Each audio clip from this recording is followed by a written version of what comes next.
Bonjour à tous, Fabien, activateur web.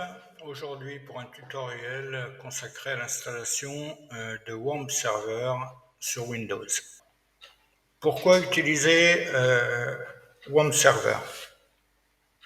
Bien souvent, quand on développe un site web, plutôt que de l'installer directement sur l'hébergement web, il est nécessaire de l'installer dans un premier temps sur notre ordinateur. Nous pourrons ainsi faire tous les tests, toutes les modifications nécessaires avant de le mettre en production et qu'il soit à la vue des internautes. Concernant l'installation de WAMP Server, nous allons tout de suite rentrer dans le vif du sujet. Dans mon navigateur, je vais taper WAMP Server.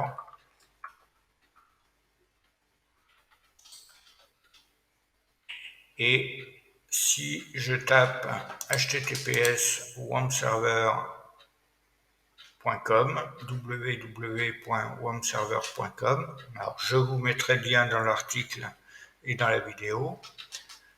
J'arrive sur cette page. Cette page est la page démarrer de WAMP Server. Donc, il nous informe qu'est-ce que WAMP Server, qui est une plateforme de développement web sous Windows pour des applications web dynamiques à l'aide du serveur Apache 2, du langage de script PHP et d'une base de données MySQL. Il possède également PHP-MyAdmin pour gérer plus facilement vos bases de données. Donc en fait, WAMP Server comporte tous ces services. Pour l'installer WAMP Server, il va d'abord falloir le télécharger. Donc, nous allons aller sur cet onglet. Ici, la possibilité soit de télécharger l'installateur WAMP Server pour un système Windows 64 bits et ici pour un système Windows en 32 bits. Donc, encore une fois, si vous ne savez pas comment reconnaître votre version de Windows, pour cela c'est très simple. Vous affichez votre menu démarrer de Windows. Vous allez ensuite dans vos paramètres. Vous cliquez sur l'onglet Système. Vous devez avoir un autre onglet qui s'appelle Information système. Et ici, nous avons le type du système. Ici, je suis sur un système d'exploitation 64 bits avec un processeur x64.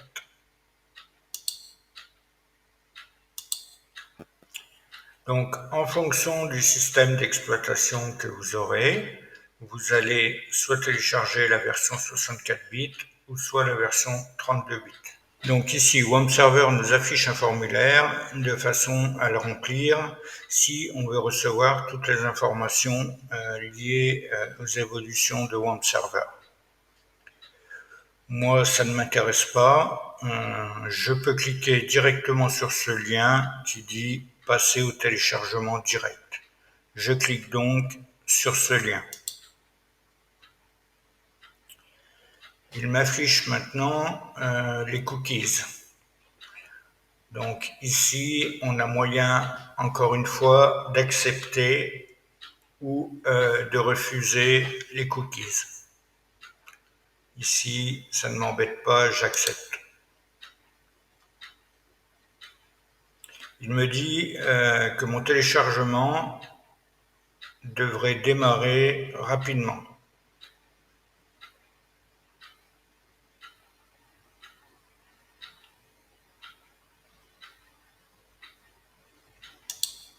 Ce qui n'a pas l'air d'être le cas. Je vais réactualiser ma page. Alors, peut-être, je vais attendre l'actualisation si cette fois c'est parti. Voilà. Donc, WAMP Server ouvre mon explorateur Windows et me demande où est-ce que je veux enregistrer mon fichier d'installation. Pour cela, j'ai un dossier logiciel programme. Je vais donc l'enregistrer dans ce dossier. Bien entendu, libre à vous de télécharger ce fichier d'installation là où bon vous semble. Ce qu'il faut, c'est surtout se rappeler où est-ce que nous l'enregistrons pour ensuite aller l'ouvrir. Je décide donc d'enregistrer mon dossier d'installation dans mon dossier logiciel programme et je clique ensuite sur enregistrer. Le téléchargement va se lancer. Je peux voir dans mon navigateur que ce dossier fait 596 MO. Donc mon logiciel est maintenant chargé, alors je peux soit ouvrir cette fenêtre et faire afficher dans le dossier, ouvrir ce dossier et aller exécuter mon fichier. Donc je vais maintenant fermer mon navigateur et je retourne dans mon dossier logiciel programme. Et je vais double-cliquer sur WAMP Server, le fichier d'installation que nous venons d'enregistrer et de télécharger. Donc je double-clique sur ce fichier pour qu'il s'exécute. Ici, Windows me demande si je veux autoriser l'application à apporter des modifications à l'appareil.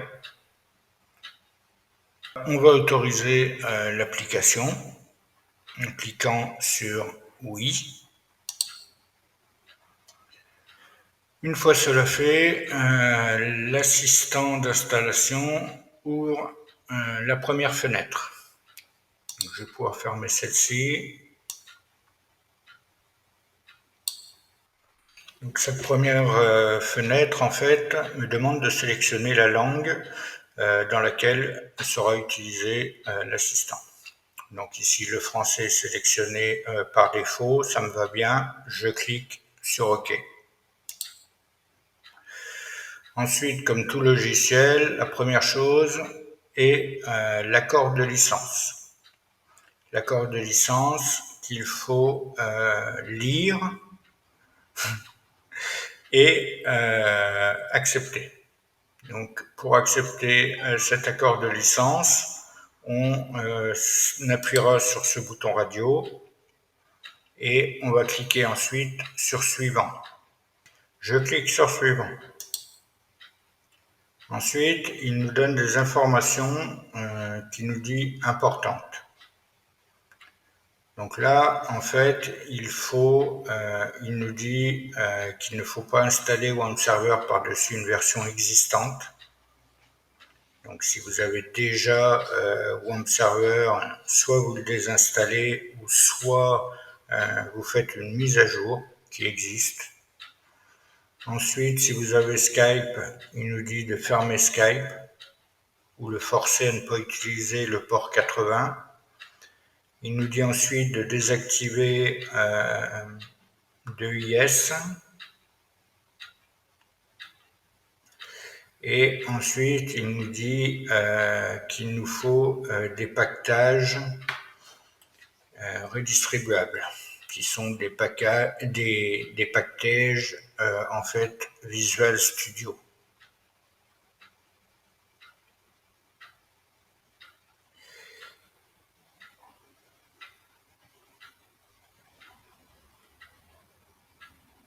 Nous allons cliquer sur suivant.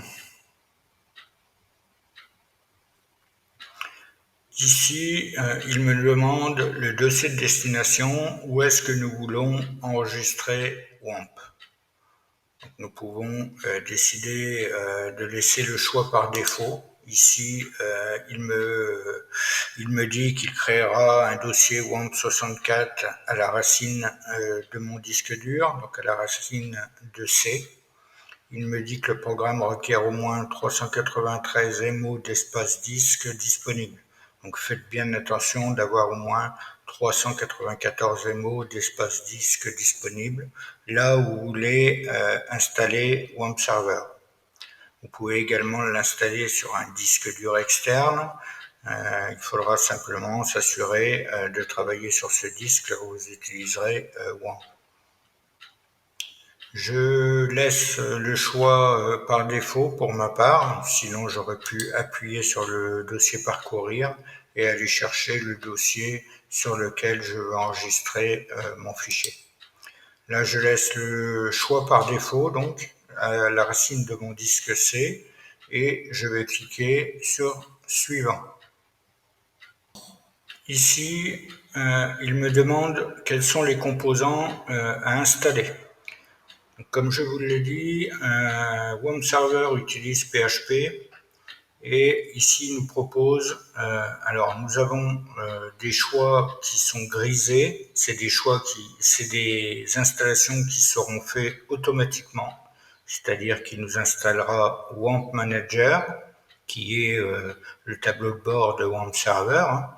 La version d'Apache, la dernière version d'Apache, donc qui est Apache 2.4.51, une version de PHP qui est la 5.6.40, une autre version de PHP qui est la 7.4.26, une autre qui est la 8.0.13, et enfin une dernière qui est la 8.1.0.0, qui est la dernière utilisée. Et ensuite, il utilise également MariaDB, en base de données, et MySQL. Il nous propose là aussi deux versions différentes de MariaDB ou de MySQL. Donc ici, moi, MySQL, je vais choisir la version 8, qui est la dernière version de MySQL. Ensuite, les applications sont grisées, PHP MyAdmin, et également les menus. Donc ici, vous avez le choix de cliquer ou non sur les différentes versions de PHP que vous pouvez installer. Bien souvent, quand on travaille en développement avec un CMS ou toute autre chose, il peut arriver que suivant la version que vous allez avoir de WordPress, PrestaShop ou tout autre outil, il nous demande une version de PHP à utiliser. Donc à ce moment-là, il serait peut-être judicieux de regarder d'abord quelle version de PHP vous avez besoin et de cliquer ensuite sur ces différentes cases à cocher. Alors, rien non plus est immuable, c'est-à-dire que nous avons la possibilité ensuite d'aller télécharger des versions de PHP pour les installer sur WAMP Server par la suite. Donc ici, je laisse ces choix là. Il me dit que les composants sélectionnés nécessitent au moins 1,45 Go d'espace disponible sur mon disque. Donc là encore, assurez-vous bien d'avoir cet espace disque disponible. Je clique donc ensuite sur Suivant. Il me demande ici la sélection du dossier du menu Démarrer. Donc ici, l'installateur va créer un dossier WAMP Server dans le menu Démarrer de façon à ce qu'on puisse aller chercher WAMP Server plus facilement. C'est-à-dire qu'il va créer un raccourci. Quand je cliquerai sur mon menu Démarrer, il me créera automatiquement un dossier WAMP Server dans mon menu d'application. Donc ici, libre à moi encore une fois de choisir en parcourant les différents dossiers où est-ce que je veux enregistrer ce raccourci.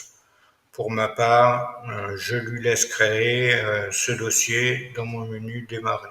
Je clique donc ensuite sur Suivant. Et il me fait un récapitulatif de l'installation qu'il s'apprête à faire.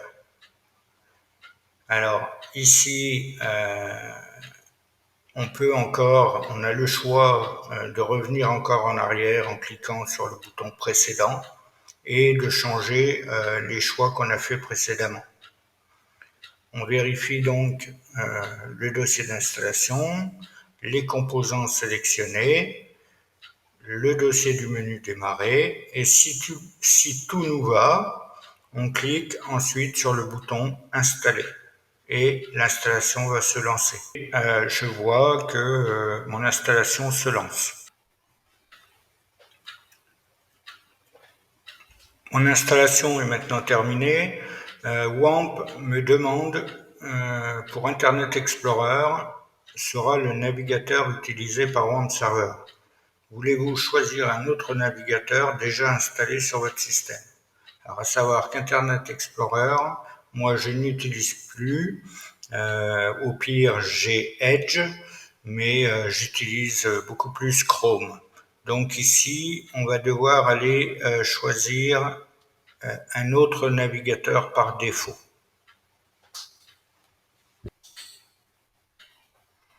Je clique donc sur oui pour aller chercher un autre navigateur.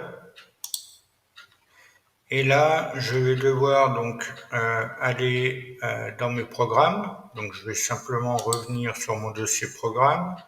Je vais aller dans mon dossier Google, alors, qui n'est pas là apparemment. Est-ce que... Alors, je pense aller plutôt dans Programme. Voyons voir, Google Chrome. Voilà. Chrome, application.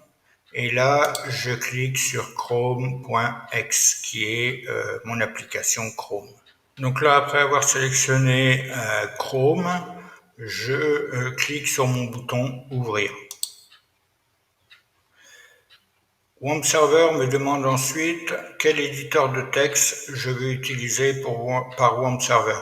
Ici, il me propose d'utiliser Notepad-X, qui est le bloc-notes. Voulez-vous choisir un autre éditeur de texte déjà installé sur votre système? Donc là, on aurait moyen d'aller chercher Notepad++, ou encore VS Code, puisque Visual Studio Code est installé sur mon système. Donc là, je choisis de laisser Notepad, donc le bloc-notes par éditeur de texte par défaut. Ceci est paramétrable encore par la suite. Donc ici, je vais plutôt cliquer sur non, puisque je ne veux pas choisir un autre éditeur de texte. Je clique donc sur non. Et il finit de m'installer WAMP Server. Alors, pour quelques explications sur le fonctionnement de WAMP Server, il nous dit qu'il a placé le fichier dans WAMP64 instruction utilisation.pdf. Et également pour l'utilisation des bases de données, il nous dit qu'il a installé, qu'il a mis un fichier MariaDB MySQL.txt. Il nous dit ensuite que l'icône WAMP Manager dans la barre des tâches fonctionne avec clic gauche et clic droit. Donc le clic gauche, on verra ceci, le clic droit, on verra cela. Donc ici, on va simplement cliquer sur Suivant.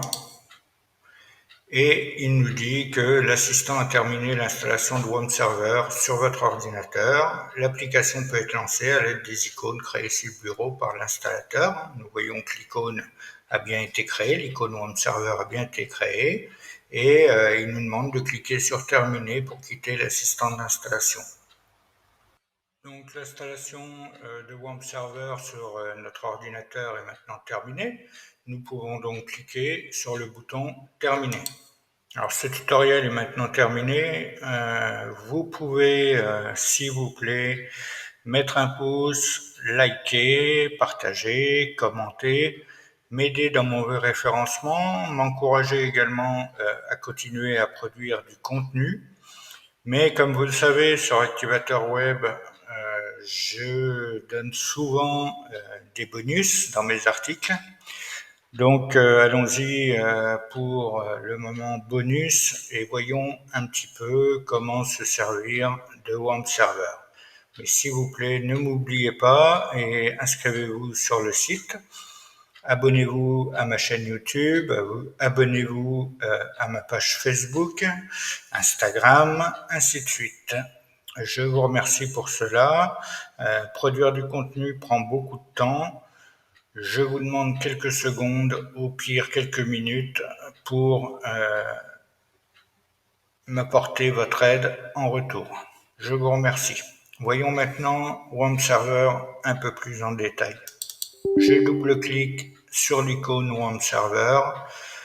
J'ai mon contrôle de compte utilisateur qui me demande si je veux autoriser cette application qui provient d'un éditeur inconnu.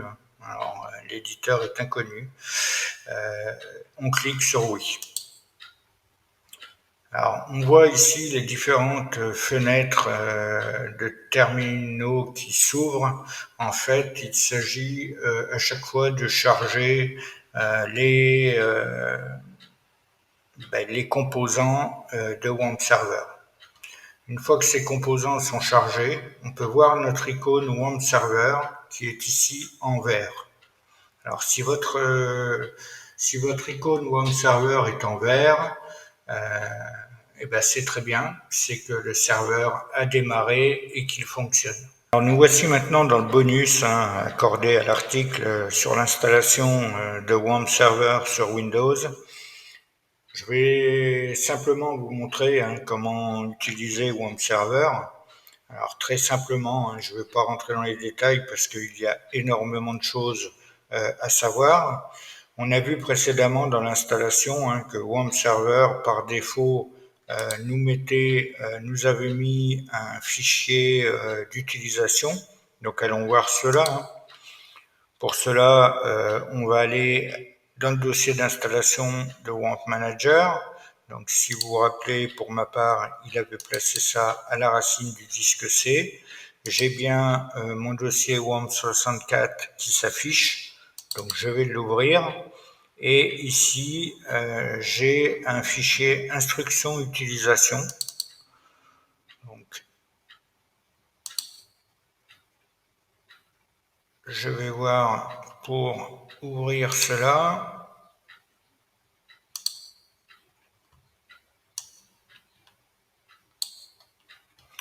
Voilà. Donc ici, il nous donne quelques explications sur le fonctionnement de WAMP Server. Donc après avoir lancé WAMP Server par son raccourci, vous verrez l'apparition brève d'une fenêtre, puis vous devez obtenir l'icône WAMP Manager verte. C'est-à-dire qu'il nous dit cette icône doit être verte. Dans certains cas rares, cette icône n'apparaît pas, mais se trouve dans la zone des icônes cachées. Pour ma part, ici, elle est dans la zone des icônes cachées, elle est ici, et elle apparaît bien en vert. Il nous dit que cette icône peut être de 3 couleurs, rouge, orange et vert. Rouge signifie qu'aucun service n'est démarré. Effectivement, ici, si je fais un clic gauche et que je fais arrêter les services, je vois que mon icône est rouge. Orange signifie qu'au moins un service est démarré. Ça veut dire que ça peut être soit PHP qui est démarré mais MySQL ne l'est pas, ou Apache a été démarré et MySQL et PHP ne l'est pas, ou Apache a été démarré, PHP a été démarré mais MySQL ne fonctionne pas. Donc quand c'est orange, vous pouvez tenter de relancer les services. Alors ici, je les ai arrêtés, je vais donc les démarrer en cliquant dessus, simplement. Après avoir cliqué sur démarrer les services, je vois que mon icône est bien revenue à vert. En général, quand votre icône est orange, c'est qu'un des services est mal paramétré. il faudra alors regarder vos versions de PHP ou vos versions de MySQL et si vous pouvez y avoir accès.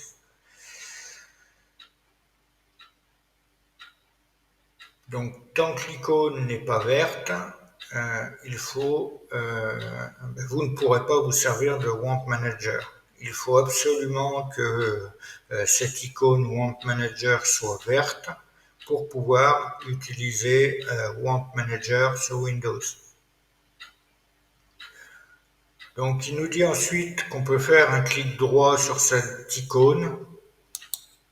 Cette icône nous donnera accès donc à l'à-propos, qui est la version utilisée et les autres informations. Si je clique dessus, il m'emmènera sur la version utilisée et les autres informations. Si je clique là-dessus, je vois qu'il me dit que voilà, ma version de Windows est une version Windows 11, le numéro de la ville. Il me dit que c'est bien une 64 bits que j'utilise, que WAMP Server est dans la release version 3.2.4.2, 64 bits.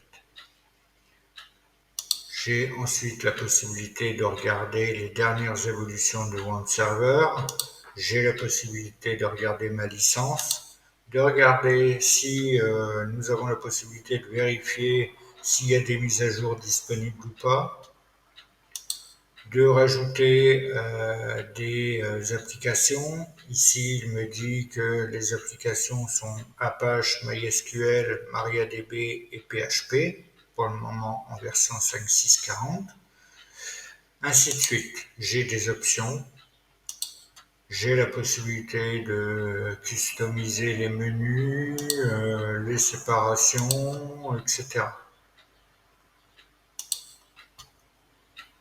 Toujours avec le clic droit, j'ai ensuite la langue. J'ai la possibilité effectivement d'aller changer la langue d'interface de WAMP Server. J'ai ensuite les paramètres WAMP, donc ça permet de modifier certaines options de WAMP Server. On a ensuite les outils, donc, qui sont des utilitaires d'aide à la résolution des problèmes. On a ensuite l'aide, donc où on pourra retrouver les instructions d'utilisation sur MySQL, sur MariaDB. On a la possibilité, on a les liens pour aller chercher des add-ons ou des mises à jour, etc., etc. On a ensuite un forum de support avec démarrer depuis quand, de recréer le fichier wampmanager.ini, de redémarrer de zéro, donc ça quittera et ça redémarrera WAMP Server, et enfin de fermer WAMP Server. On a aussi la possibilité de faire un clic gauche sur cette icône. Le clic gauche nous permettra donc d'afficher la version utilisée tout en haut. On aura l'accès direct à la page d'accueil de WAMP Server, donc, qui est localhost. On aura l'accès direct à PHP-MyAdmin, qui permettra de paramétrer nos bases de données MySQL ou MariaDB. On a l'accès direct à Adminer, qui est l'interface graphique de MySQL et de MariaDB. On a ensuite les virtualhosts. Donc les virtualhosts seront l'endroit où on va gérer nos sites internet. On a ensuite les diverses versions d'Apache avec les modules qui sont utilisés. On aura la possibilité de venir sélectionner de nouveaux modules en fonction du site qu'on crée. En effet, PHP ou Apache aura peut-être besoin de modules supplémentaires pour certaines fonctionnalités. On a la même chose avec PHP.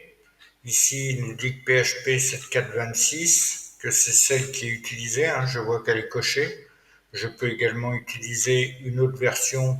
Je clique dessus, la coche verte va se mettre dessus, ou j'ai la possibilité d'aller ajouter de nouvelles versions.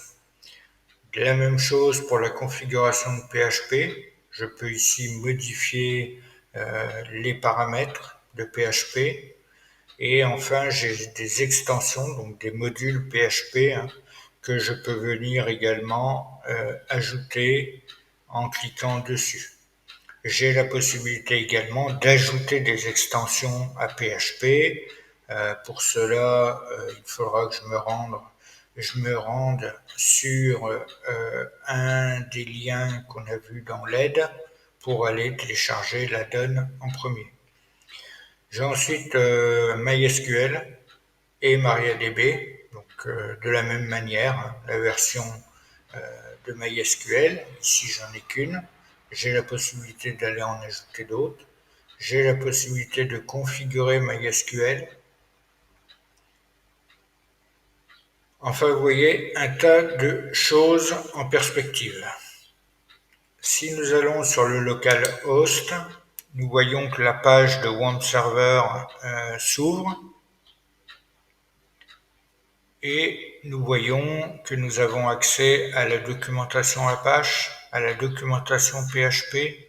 Nous voyons les extensions qui sont chargées par défaut, la version de MySQL avec la documentation accessible, la même chose pour MariaDB.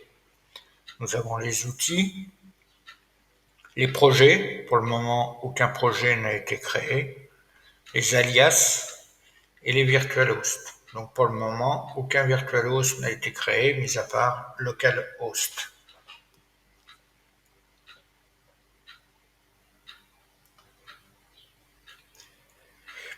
Alors, je vais vous montrer rapidement comment créer un virtual host, c'est-à-dire comme si nous avions créé un site internet et voir un petit peu comment y accéder avec WAMP Manager. Donc la première chose à faire, c'est que je vais me rendre dans mon dossier WAMP64. Ici, le dossier important est le dossier www. Ici, je vais créer un nouveau dossier que je vais nommer par exemple mon site.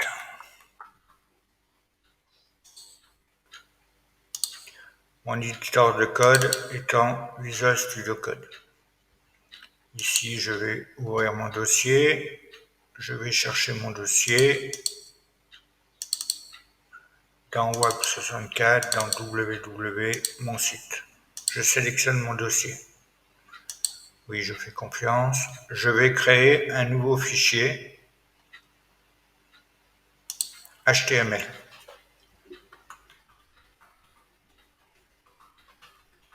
Pourquoi pas?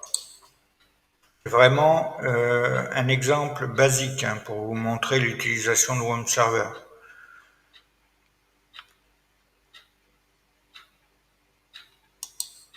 Ici, je fais un doctype, je mets mon site et allons-y, je crée mon titre H1 avec bienvenue tout le monde.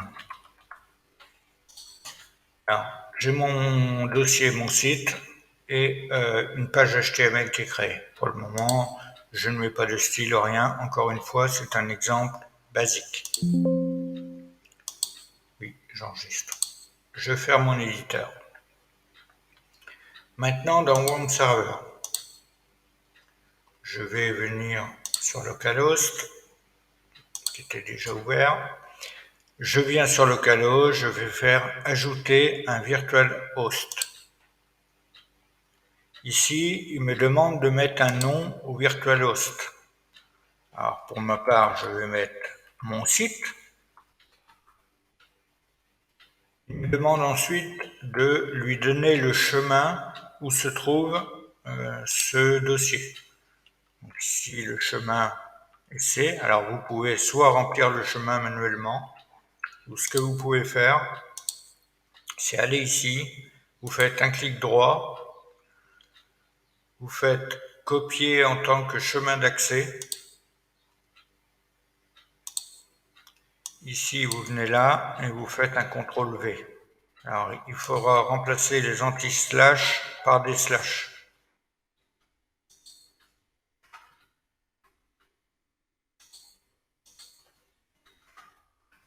Et on va enlever également les guillemets d'avant à l'arrière.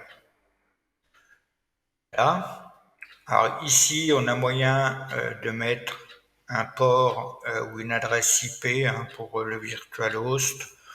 Pour ma part, c'est du développement local, je n'ai pas besoin de cela. Je clique ensuite sur démarrer la création du VirtualHost et il me dit que les fichiers ont été modifiés, que le VirtualHost, mon site, a été créé. Donc, vous pouvez ajouter un autre VirtualHost. Par contre, il nous dit qu'il faut redémarrage du DNS. Donc pour cela, je vais cliquer ici. Ici, si je vais dans mes VirtualHost, pour le moment, ils n'apparaissent pas. Normal. Je fais un clic droit, je vais dans Outils. Je vais tout en haut chercher redémarrage DNS. Je clique dessus. Là, on voit que des pages du terminal vont se relancer pour relancer WAMP Server et recharger les composants. Maintenant, quand je fais un clic gauche et que je vais dans vos VirtualHost, j'ai bien mon VirtualHost, mon site qui apparaît. Je clique dessus et ici, j'ai bien mon site qui s'affiche avec mon site et mon H1 que j'ai créé. D'ailleurs, j'ai fait une faute. On peut aller voir cela. Si je rouvre mon Visual Studio Code, que je rouvre ma page, on voit que la faute a bien été faite avec 2 O. Maintenant, j'enlève ceci, j'enregistre, je retourne sur mon site, j'actualise ma page et on voit maintenant que mon erreur est réparée. Donc voilà pour l'utilisation de WAMP Server et la création d'un VirtualHost et comment créer un site grâce à WAMP Server.